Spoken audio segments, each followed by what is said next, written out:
کتاب دوست، رفیق، همدم، همنفس و همبال انسان است.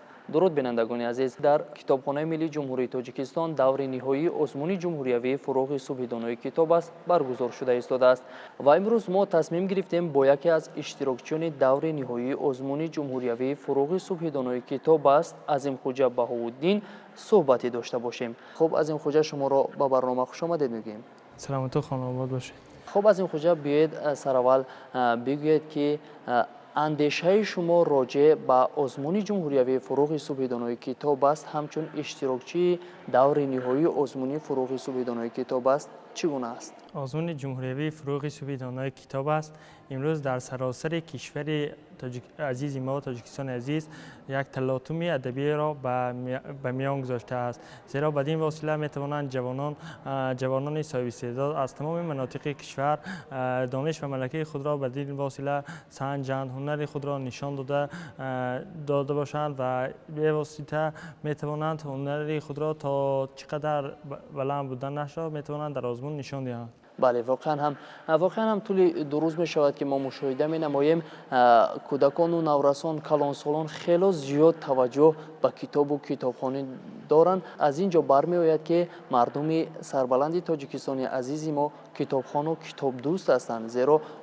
آزمون جمهوریوی فروغ صبح دانای کتاب است یگانه وسیله است که هم می توانند هنر و مهارت خود را نشان دهند و صاحب مکافات ارزنده هم شوند. خب شما از روی کدام نومیناسیون در این آزمون اشتراک می نمایید؟ از روی نومیناسیون ایجاد نثر بین دانشجویان مؤسسات تحصیلاتی میانه و عالی کسبی اشتراک میکنم. احسن به شما. خب شما تا این لحظه تا دور نهایی آزمون جمهوریوی فروغ صبح دانای کتاب است چقدر موادها چقدر ایجاد نمودید؟ یعنی خامه شما چقدر چکیده است تا آنها را زیر اوراق بیارید؟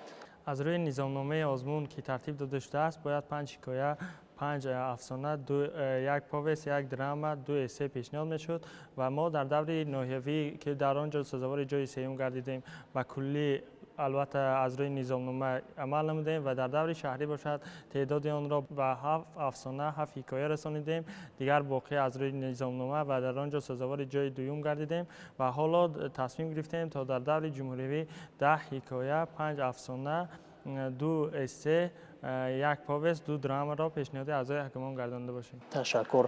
باوری کامل داریم که شما در آینده ادیب خوشنام میشوید و در دل و دیده کودکان و نورسان اخلاصمندان خود محو میگیرید و بیاید برای آن نفرانی که ما و شما را تماشا کرده ایستادند یک افسانه ایجاد نموده خود را نقل کنید. چطوری که در اول قید نمودم 7 حکایه و 7 افسانه، 2 اسه، 2 پاویس، 1 درام پیشنهاد اعضای حکمان نمودم و اینجا میخواهم یک حکایه خردترین خود را که آن را پیشنهاد نمودم پیشنهادی بینندگان عزیز گردانده باشم. اوزه سعید جان که در همسایگی ما زندگی میکرد با چهره خیلی گشاده به خانه ما آمد. بسیار خرسند بود و به من دائما تاکید می‌نمود که بیا با هم بازی کنیم. بسیار سبب خرسندی او را دیده بسیار به ذوق آمدم. خواستم فهمم که او برای چی اینقدر خرسند است. چون سبب آن را فهمیدم درک نمودم که گویا این شب با همراهی پدرش بازی فوتبال را تا دیرگاه شب تماشا نموده است و با کماندی که آنها دوست می‌دارند غلبه به دست آورده است. حسی کنجکاوی هم خیلی بسیار شد. باوری کامل داشتم که سعید جان به درس‌های فنی مکتب نیز بسیار توجهی زیاد دارد. بنابراین از او پرسیدم آیا تو رودکی را نیز میشناسی؟ سعید جان کمی فکر نمود و به من در جواب گفت اکا این خیلی فوتبال باز نیست که اگر شناسی درباره‌اش به من معلومات میدادید بسیار خوب میشد. بدین وسیله من فهمیده میگرفتم خوب میشد. احسن، واقعا هم حکایه خیلی جالب و عظیم خوجا در حقیقت آزمون جمهوریوی فروغ صبح دانایی دور نهایی آزمون خیلی خوب گذشته ایستاده است و میگفتید که نوبت شما آیا فرار رسید، شما برآمد کردید یا اینکه در انتظار نوبت خویش هستید؟ البته در انتظار نوبت خود هستم با هیجان و اضطراب بی اندازه زیاد، زیرا در اینجا اشتراکچیان را میبینم، برآمد اشتراکچیان را میبینم. البته گویا مرا ترس فرا میگیرد زیرا که بسیار تیاری خواننده ها و آن شوق و ذوقی که خوانندگان در 2 روز آزمون دارند آن را میبینی پر اضطراب میگردی.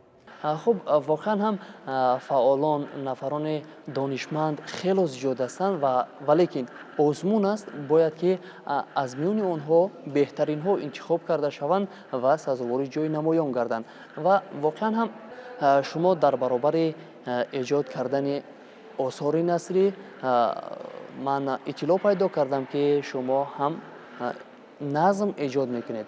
این لحظه میتوانید برای ما یک پارچه شعر خود را قرائت کنید؟ در موضوعهای گوناگون شعر ایجاد میکنم و چنانه که دانیل دیفو نویسنده بزرگ انگلیس میگوید هیچ نویسنده یا شاعر عموما ایجادکار نیست که او عاشق باشد و یک غزل میخوام قرائت نموده باشم از همون دوره های عاشقی هم که یک آن را من و طریق نظمی درآوردم و اینجا میخوام پیشنهاد نموده باشم. تو هم از دور دردم را تماشا میکنی خوش باش، برایم با تمسخر جشن برپا میکنی خوش باش. زمانی وعده دیدار را یادت فراموش کرد که دیروزی ورا امروز و فردا میکنی خوش باش. تو را دنیای خود میگفتم و افسوس ندانستم، برایم بی‌وفایی مثل دنیا میکنی خوش باش. گذشته دوره های دوستداریت هزار افسوس، به قلبت جای من شخصی دیگر جا میکنی خوش باش. زی دستی هجر تو جانم به لب آمد ندانسته، برای مردنم یک نسخه امضا میکنی خوش باش. عظیم از جان قیمت گفت حیفا که ندانستی، تو هم از دور دردم را تماشا میکنی خوش باش. احسن به شما عظیم خوجا، واقعا هم غزل خیلی خوبی عاشقانه ایجاد کرده اید و فکر میکنم که این غزل هجرانی بوده، غزل دوری یا که جدایی بود. البته. تشکر.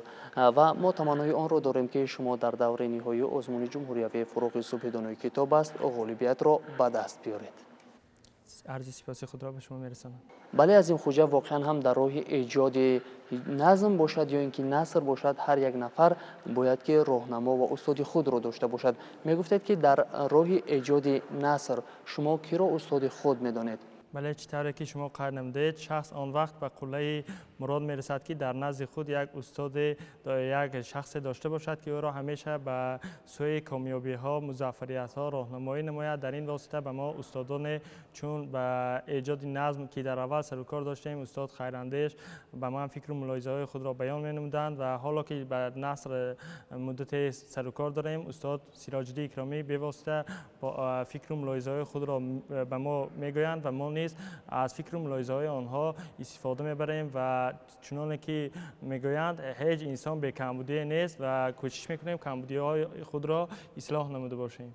بله، واقعا هم فکر و اندیشه های خیلی عالی بیان نمودید و شما در آخر برنامه به همه آن نفرانی که ما و شما را تماشا کرده ایستادند همچون اشتراکچی دور جمهوری آزمون فروغ صبح دانای کتاب است چی گفتنی ها دارید و چی پیشنهاد ها دارید؟ اولا عرض سپاس خود را به پدر و مادرم و استادانی که تا این جانب با ما بودند میرسانم، زیرا زحمت های شبانه روزی آنها بود که من تا به اینجا رسیدم و یاد دارم که از کودکی پدرم دائما بر من تلقین کتابخوانی می نمود. چیزی دیگری که به تمام دوستان خود توصیه می دهم آن است که دائما مطالعه نمایند، در چنین آزمون‌های سطح جمهوری فعالانه شرکت نمایند. واقعا پیشوای معظم ملت همیشه پیگیری ما جوانان، ما نسل نورس هستند. برای این ما جوانان را می باید به این باوری‌های پیشوای معظم ملت برسیم و تاجیکستان عزیز خود را در عرصه بین المللی بلند برداشته باشیم. تشکر عظیم خوجا. بله بینندگان عزیز، واقعا هم طول 5 سال می شود که با دستگیری و غمخواری های پیوسته اساسگذار صلح و وحدت ملی پیشوای معظم ملت محترم امام علی رحمان در کشور عزیزمان آزمون جمهوری فروغ صبح دانای کتاب است برگزار شده ایستاده است که این واقعا هم یک تبادلات ساحه ادبیات است و مردم سربلند ما می توانند که در این آزمون سربلندانه اشتراک نمایند و هنر و مهارت و دانش خود را به نزد حکمان нишон диҳанд.